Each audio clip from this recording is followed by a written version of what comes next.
Gufuu bilisummaa Oromoo yaadota sadii namoota sadii yaadonni sunniin maali namoonni sunniin eenyu fa'a yoo yaa harka fuunee ashamaa hordoftootaa fi kabajamtoota maatii jiru miidiyaa nageenya keenya bakka jirtanitti isin dhaqqabu isiniin jenna qophii keenya addaatiin gufuu bilisummaa Oromoo yaadota sadii namoota sadii jedhu qabannee isiniif dhiyaannee jirra namoonni sadii sun eenyu fa'a yaadonni hoo maal fa'a kan jedhu kan waliin ilaalluta egaa hordoftootaa fi kabajamtoota keenya gara qophii keenyaatti osoo isin hin dabarsin dura odeeffannoo guyyaadhaa nu bira gaan qabannee isiniif dhiyaannee jirra gara odeeffannoo keenyaatti isin dabarsina namoonni jiru miidiyaadhaaf haaraa taatan yookaan subscribe gochuudhaan maatii jiru miidiyaa akka taatan isiniin jenna akkasuma like share gochuudhaan nu jajjabeessaan dhaamsa keenya gara odeeffannoo keenya guyyaadhaatti isin dabarsina isin samma xumuran faar turan affeerraa keenya. Godina Salaalee aanaa irratti humnoonni finxaaleeyyii faannoo haliillaaf qophaa'aa jiraachuu jiraattonni himan tibbana bifa qajeelfama amantaa cabseen ayyaana cuuphaa sababeeffachuudhaan dhaadannoowwan adda addaa dhageessisuu fi arrabsoo lallabaa turu jiraattonni himanii jiru.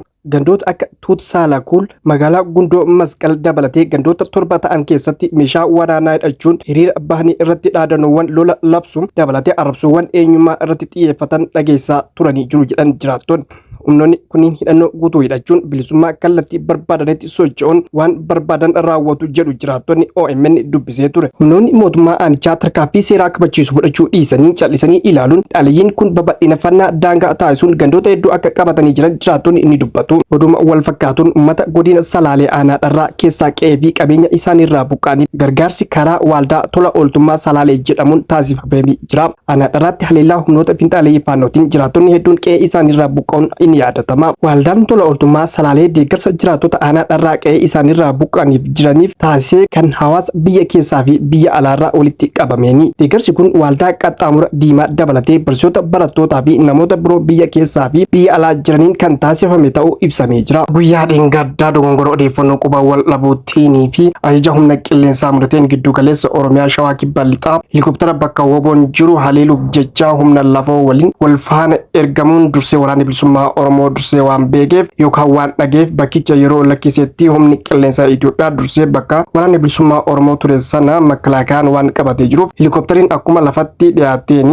shanidha jedhee raayyaa ittisa biyyaa hedduu isaa akka ajjeese waraanni bilisummaa Oromoo Shawaa Kibbaa Lixaa jiru odeeffannoo kana nuun gahee jira. Sababa kanaatiin duulli guddaan ajaja humna qilleensaa Itoophiyaa kan ta'e Jeneraal Yilmaa Madrasaa irratti adeemsifamaa jira.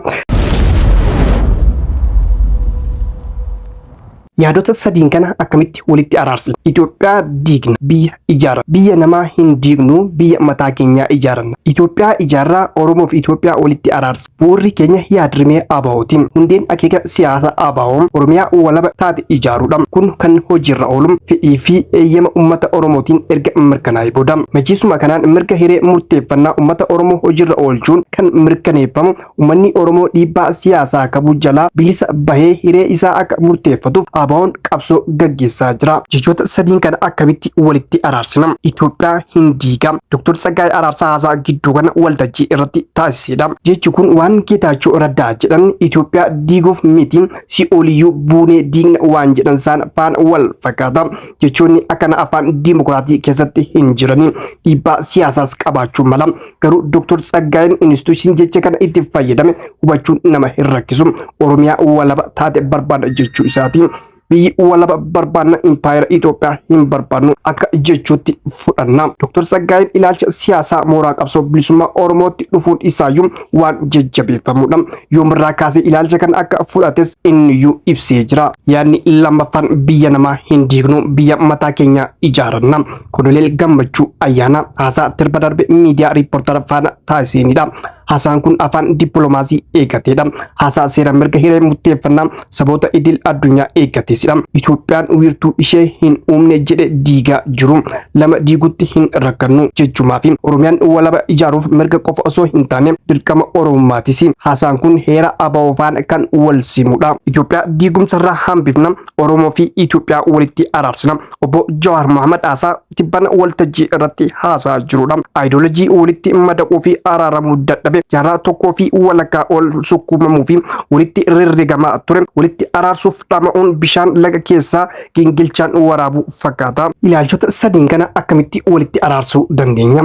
Ilaalcha sadiin kana yeroo walitti banu haasaa Dr. Tsaggaayee Araarsaa fi Koloneel Gammachuu Ayyaanaa toora tokkorra keenya daandii tokkorras waliin imaluu danda'u. Haasaa fi ilaalcha obbo Jawaar Mohaammed ilaalcha Dr. Abiy Ahmed faana tarree tokkorra keenya. Ilaalchota lamaan kan walabummaa biyyaa fi Itoophiyaa takkittii jedhu yoo wal bira qabnee ilaallu kamtu Oromoo fayyadaa kamtu Oromoo miidhaa murteessuun hin ulfaatu. Egaa hordoftootaa fi kabajamtoota keenya yaadni isinii ta'e kami yaada keessan gara koomantiitiin nuuf kenna.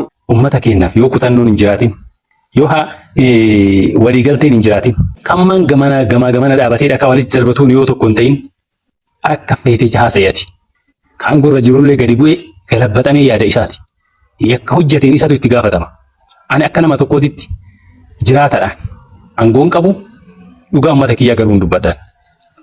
Siigalee miti garuu Oromoon diina kaabaa biratti Abiyyis jette Marroo Tsaggaayes jette Jawaar Mohaammed hunduu shaniidha. Kana beekuu qabda.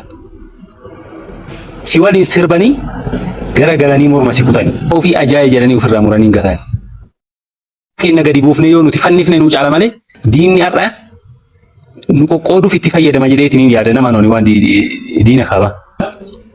Eenyuun amanee eenyu waliin dhaabbata uummanni keenya kaleessa dhakaa fi shimalaan diina mana keenyatti dhuftee nu ajjeesaa baate kawayyaanee qeetti galchee hunda kaan biyya alaatii galche. Eenyutu taankii dhukaasaa galee Oromiyaa keessa dhiiga qeerrootitu gadi jigeeti mana hidhaatitti nama meeqatu salphate Taayyee Dandaafaa Maraaraa Guddinaafaa hayyuu Oromoo meeqatu biyyaa bahee garuu karaa deemtuun shira baratte diina jalatti guddattee aangoo butattee uummata keenya har'as taanan qawwee feete hidhadhu qawween nagaan fiddu kallattii qawweetiin of jabeessuu dandeetta sodaatamus dandeetta aangoo kee kabachiisuu dandeetta garuu kooluun siyaasaa jabaachuu qabdiidhaan kasii garee kallattii lama kooluu siyaasaatii fi kooluu bilisa baasaa walqixa deemuu qaba. Kooluun siyaasaa yeroo ammaatitti ijaaramee hin jiru akka nama nutti. Ajandaa keenya isaa miti Jawaarii miti. Jawaar dhiibbaa irratti yoo godhe bar mootummaa irratti dhiibbaa godhaame nun galchuu barka isaa. Nuti akkam godhuu qabnaa warri ABO'dhaa kaayoo keenya Oromoon hin jibbu kaayoo ABO Oromoon hin jibbu kaayoo keenya irraaf duuba garagalee gaafa ati Jawaaritti garagaltee hoo wallaa Oromoo si fedhu hin jiru Oromoo si fedhus hin jiru diinaaf immoo bakka taatee jirta mootummalleef immoo wal dhabbii keessantu gaariidha. Nama mootummaa irratti dhiibbaa godhu ati deebite ati dhageeffannaa siima jaalmarroon dubbatee jira ammoo diinni diina yeroo rakkootii fi diina yeroo anti jira kophaa adda adda jechuudha. Yeroo amma dura Tigree wajjin lolaa turan dubbate jechuudha BBC irratti. Kana jechuun isin amma Jawaarima kana itti duuluu osoo hin taane callisaniitu malaalanii nuti immoo kaayyoon keenya kaayyoon ABO'dhaa bakka haa ga'u jennee yaaduu qabna. Oromoon har'a hooggansan qabu yoo jenne dhugaadha. Tokko amma ani Jawaar illee deeggaru Jawaari waan Itoophiyaa jedhuuf Oromoon amma gara godhu dhabee jira. Kan nu dhibe maybe knowledge ta'uu danda'a beektaa asirratti namni haga itti dhagahamuuf haga dhukkubeen haasa'uun beeku jechuu miti garuu dhaloonni keenya kan asirratti yaada waliif kennu baay'ee rakkoo saba kana akka ifan baane kan godhe akkaataa asirratti sooshaal miidiyaa kanarra ibsamu gidiraa uummanni keessa jiru gidiraa sabni keenya keessa jiru diiyaasporaallee miisaandaristandingii baay'ee qaba dogongoree jira eeyya namni sagalee uummata keenyaaf rakkoo kana nurra bal'ise tokko diiyaasporaadha. Diiyaasporaa jedhu hunda miti. Qixa bilisoometti kan ofirraa ka'eetiin galee lafa fudhataaf jecha sagalee uummata Oromoo ukkaamsee jira. Du'a uummata Oromoo ukkaamsee jira. Kan biyya keessaa political society mootummaan irratti gadi ijaarrate uummata keessaa hin qabu. Uummanni immoo akka bira hin geenye waa'ee uummataa akka hin dubbanne rakkoo fi hin ukkaamame. So rakkoon kun lamaan keessa shidameeti gara itti ibsanii waa'ee biyya kanaa akka itti haasanii nama dhiba beekta. Keenya kan caccabee daaraa ta'e dhugaa rabbiiti qotiyyoo lamaan yookiin arba lamaan wal lole marga miidhamaa jedhan. Daaraa kan wal godhe sababa eenyuuti duree ilmaan Oromooti. Oromoon jijjiirama Itoophiyaa keessatti dhufe si'a afurii sababa eenyuuti sababa ilmaan Oromooti. Itoophiyaatti dhibee taate Itoophiyaa iyyuu ka'uun kurteechuu ni danda'ama.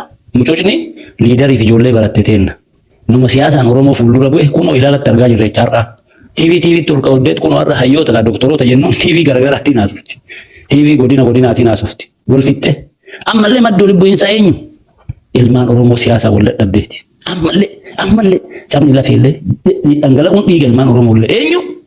fuuldure diigamni isaanii har'allee saba keenya gatii kafalchiisa. Wal ta'uu dhabu waliif maramoo yookiin waliif ajajamuu dhabuun isaanii gatii nu kafalchiisa. Especially kana jalatti soosaayitiin dogongora maal godhate uummanni yookiin jenereeshiniin amma miidiyaa yookiin bilbila qabachuu hiree argate saba keessaa. Gootota Oromoo irratti madda walitti bu'iinsa isaa. Lokaalizimiidha ideoloojiin. It is great political miscalculation guddaa jenereeshinii kana namni karatti deebisu hin jiru. Namoonni high profile qaban yookiin ammoo educational yookiin academic jennuun ofii isaaniitti fuuldura wal lolan. Doktoroonni keenya hayyoonni siyaasaa namni ammoo biyyaa fi gaafatama lubbuu dhala namaatiif dimokiraasii fi biyya sanillee itti kennani hawaasa kan dubbanne kun ukkaamseeti. Hattuun soogiddaa fi sukkaaraan akkatti gidiraa irraa baaftee ilma Oromoodha. Akkana akka Oromoo malutti haasa'uu dadhabuun keenya qorqorbatti qoodamnee akka waliin dhagamne walii Oromummaatiif Oromiyaaf dhiiga kennaatti waliin dhaabbachuu dadhabneeti. Bara hunda akkuma gafarsaa bitaaf mirga nu facaafti ijoolleen diraaftii quufti. Aannan obaasaa kan barsiisne diraaftii facaasaa taadha mataa ilmaan Oromoodhaa facaafti. Egaa hordoftootaa fi kabajamtoota keenya sagantaan guyyaadhaa qabannee isiniif dhiyaanne kanumaan goolabnee jira. Sagantaa keenya biraatiin amma walitti deebi'utti nagaan turaa isiniin jenna. Namoonni jiru miidiyaadhaaf alaa taatan yookaan sabskiraayib gochuudhaan maatii jiru miidiyaa akka taatan isiniin jenna. Akkasuma laayik sheer gochuudhaan nu jajjabeessaa dhaamsa keenya waan wajjin turtaniif galatoomaa ulfaadha.